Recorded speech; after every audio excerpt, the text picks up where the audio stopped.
जय हिंद प्यारे साथियों। रोजगार विद अजय यूट्यूब चैनल पर आप सभी का बहुत बहुत स्वागत है। आज के इस वीडियो में मैं बात करने वाला हूं बिहार में कांस्टेबल की वैकेंसियां निकली हुई हैं और स्पेशली जो वैकेंसियां हैं वो प्रोहिबिशन कांस्टेबल की वैकेंसियां हैं। प्रोहिबिशन का मतलब है कि जो दवाइयां या जो चीज़ें बिहार में कम्प्लीटली बैन है लेकिन उनकी सप्लाई हो रही है, तो उनकी जांच पड़ताल करना, छापेमारी का काम करना। सपोज डेट बिहार में दारू बंद है, तो क्या दारू बिक रही है?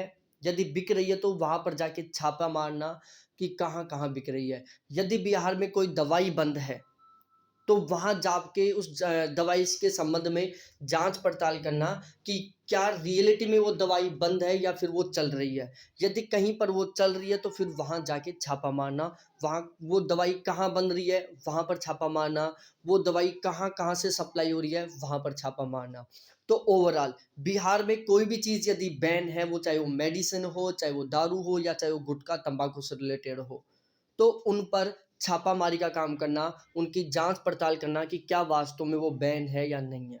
इस तरीके का काम प्रोहिबिशन कांस्टेबल करते हैं, ठीक है? तो यदि आप प्रोहिबिशन कांस्टेबल बनते हैं तो आपका काम होगा मेनली छापा मारना, जो चीज़ें बैन हैं उनके बारे में पता चलाना कि क्या वो वास्तविक रूप से बैन है या फिर केवल कागज़ों में ही बैन है, ठीक है? और छापा मारने का काम करना। अब यहाँ पर सबसे मेनली बात आती है कि आपको यहाँ पर सैलरी कितनी मिलेगी। तो मैं बिल्कुल फुल डिटेल से चर्चा करूँगा सैलरी के बारे में। और हाँ, आपका सपना है गवर्नमेंट जॉब लगना, आप चाहते हो सरकारी नौकरी पाना, तो प्लीज़ एक बार इस चैनल को ज़रूर सब्सक्राइब करें, क्योंकि इस चैनल के माध्यम से मैं पूरे भारत में यदि कहीं भी कोई भी सरकारी नौकरी के संबंध में नोटिफिकेशन आएगा तो सबसे पहले अपडेट करूँगा। अब देखो, सबसे पहले हम बात करें ग्रेड पे के बारे में, तो यहाँ पर ग्रेड पे रहता है, इसका 2000 ग्रेड पे है। 7th पे कमीशन के अकॉर्डिंग मैं यहाँ पर सैलरी बात करने वाला हूँ। लेवल 3 की वैकेंसियाँ हैं, लेवल 1, लेवल 2 और लेवल 3 3 होते हैं, तो ये लेवल 3 की वैकेंसी है फिलहाल में, ठीक है? फिलहाल में लेवल 3 है। जैसे-जैसे आपका टाइम पीरियड बढ़ता जाएगा, जैसे-जैसे आपके यहाँ पर ड्यूटी टाइम बढ़ता जाएगा, उस हिसाब से आपका जो लेवल है वो बढ़ता जाएगा, ठीक है? अब इसकी बेसिक सैलरी रहती है 21,700 से रुपए से लेकर 53,000 तक इसका बेसिक पे रहता है। अब सैलरी की शुरुआत करते हैं। देखो, आप जिस महीने लगोगे, आपकी जो पहले महीने की सैलरी रहेगी उसके बारे में मैं बताता हूँ आपको। देखो, आपका बेसिक पे रहेगा 21,700 रुपए, ठीक है? डीए, डीएनएस अलाउंस, जिसको हम महँगाई भत्ता बोलते हैं, ये आपको गवर्नमेंट के द्वारा दिया जाता है। पहले 21% था, अब इसको 24% कर दिया। डीए को साल में लगभग 2 बार बढ़ाते हैं, ठीक है? डीए आपका साल में 2 बार बढ़ेगा, तो एवरेज ये 3% के आसपास बढ़ता है। कभी 2% बढ़ा दिया, कभी 3, तो ये लगभग एवरेज 3% के आसपास बढ़ता है। तो फिलहाल में डीए 24% मिल रहा है। और ये जो डीए है वो बेसिक सैलरी का होता है। तो बेसिक सैलरी आपकी है 21,700 रुपये। यदि आप इसका 24% निकालेंगे तो वो निकल कर आएगा 5,208 रुपये। ये आपका डीए हो गया। उसके बाद आपको मिलता है हाउस रेंट अलाउंस, जिसको हम एचआरए बोलते हैं। और एचआरए को जो पूरा भारत है, भारत को एचआरए के मामले में 3 कैटेगरी में डिवाइड किया गया, एक्स, वाई और जेड, ठीक है? जो बिल्कुल रूरल एरियाज है, जहाँ पर ड्यूटी बिल्कुल गाँव में लगती है, उनको 9% एचआरए मिलता है। जिनकी ड्यूटी सिटियों में है, जैसे पटना में लग जाए आपकी ड्यूटी, तो आपको 18% एचआरए मिलेगा। और यदि आपकी ड्यूटी जैसे मुंबई में, कोलकाता में, दिल्ली में, चेन्नई में यहाँ पर लग जाती है, तो आपको एचआरए 27% मिलेगा। लेकिन बिहार में कोई भी मेट्रो सिटी नहीं है, इसलिए यहाँ पर 27% वाला स्लैब है ही नहीं। अब यहाँ पर स्लैब है 9% का, 18% का, और एक 6% का स्लैब है जो बिहार गवर्नमेंट खुद बना रखी है। तो यदि आपकी ड्यूटी बिल्कुल गाँव में लगती है तो आपको एचआरए 6% मिलेगा। आपकी ड्यूटी यदि जिलों में लगती है, सिटी में लगती है, आपको 9% एचआरए मिलेगा। और यदि आपकी ड्यूटी जैसे पटना में लग जाती है तो आपको 18% एचआरए मिलेगा। और ये एचआरए भी बेसिक सैलरी का निकलता है। तो जब आप बेसिक सैलरी 21,700 का 6% निकालेंगे तो 1,302 रुपये आएगा। 21,700 का आप जब 9% निकालेंगे तो 1,953 आएगा। और 21,700 का जब आप 18% निकालेंगे तो 3,906 आएगा, ठीक है? ये है 3 जो स्लैब जो एचआरए की आपको मिलने वाली हैं। इसके अलावा आपको यहाँ पर टीए मिलता है, जिसको हम ट्रांसपोर्ट अलाउंस बोलते हैं, ये आपको फिक्स है, 200 रुपये मिलेगा महीने का। इसके अलावा आपको मेडिकल अलाउंस और मिलता है। मेडिकल अलाउंस हर जगह नहीं मिलता, लेकिन बिहार गवर्नमेंट कांस्टेबलों को मेडिकल अलाउंस भी देता है। तो ये देता है 1000 रुपये, जो दवाइयों का खर्चा है, आप चाहे दवाई लो चाहे मत लो, डॉक्टर को दिखाओ चाहे मत दिखाओ, आपको 1000 रुपये मंथली मिलेंगे। इसके अलावा राइफल अलाउंस, आपको राइफल मिलेगी, तो उसकी केयर करने के लिए, उसकी साफ सफाई करने के लिए आपको 100 रुपये मंथली मिलेगा।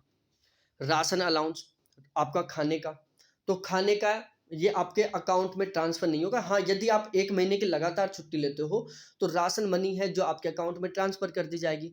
यदि आप खाना खाते हो वहां पर, तो पर डे के हिसाब से आपकी सैलरी में से ये कटता जाएगा। ठीक है, तो लगभग दिन का 100 रुपये होता है, एक टाइम का 50 रुपये होता है। तो आप जैसे खाना खाओगे उस हिसाब से ये आपका कटता जाएगा, और यदि आप वहाँ खाना नहीं खाते हो, गवर्नमेंट खाना नहीं खाते हो, तो ये आपके अकाउंट में ट्रांसफर कर दिया जाएगा। तो राशन मनी मिलती है आपको 3000 रुपये मंथली।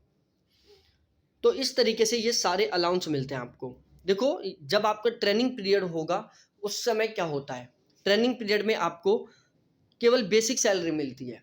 ना तो आपको डीए मिलता, ना आपको एचआरए मिलता, ना आपको टीए मिलता, ना आपको एमए मिलता, ना आपको राइफल अलाउंस मिलता, और ना ही आपको राशन अलाउंस मिलता। कुछ नहीं मिलता, क्योंकि खाना तो आपको वहीं पर प्रोवाइड करवा दिया जाता है, टर्निंग सेंटर पर वहीं खाना रहता है। तो खाने का अलाउंस तो वहाँ से हो गया, क्योंकि आप बाहर खाना नहीं खा सकते, वहीं खाना खाओगे। और बाकी आपको एक भी अलाउंस नहीं मिलेंगे, केवल आपको बेसिक सैलरी मिलेगी ट्रेनिंग पीरियड में, जब आपका ट्रेनिंग रहेगा उस टाइम में। उसके बाद में हम बात करते हैं, तो आपकी ग्रोस सैलरी बनेगी।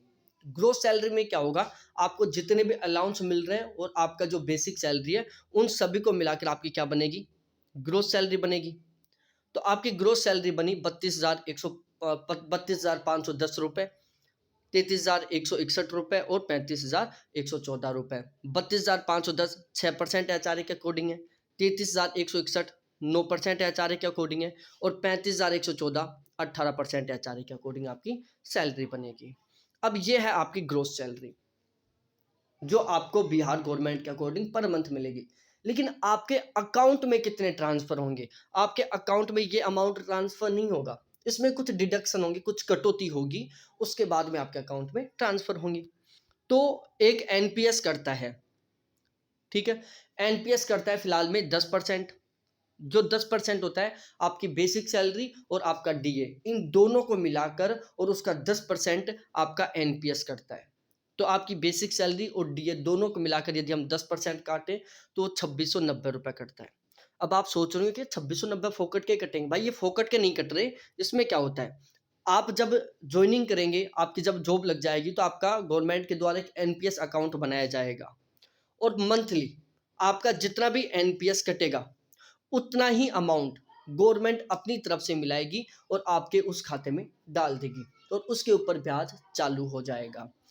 ठीक है, तो जैसे आपका 2690 रुपये एनपीएस कटा, तो 2690 गवर्नमेंट अपनी तरफ से मिलाएगी और उसको आपके एनपीएस अकाउंट में डाल देगी, उसके ऊपर ब्याज चालू हो जाएगा। जिस दिन आप रिटायरमेंट लेके आएंगे उस दिन आपको इकट्ठा मिल जाएगा।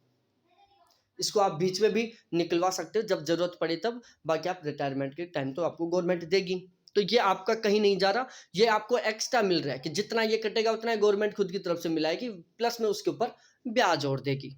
इसके अलावा 30 रुपये मंथली आपका इंश्योरेंस कटेगा।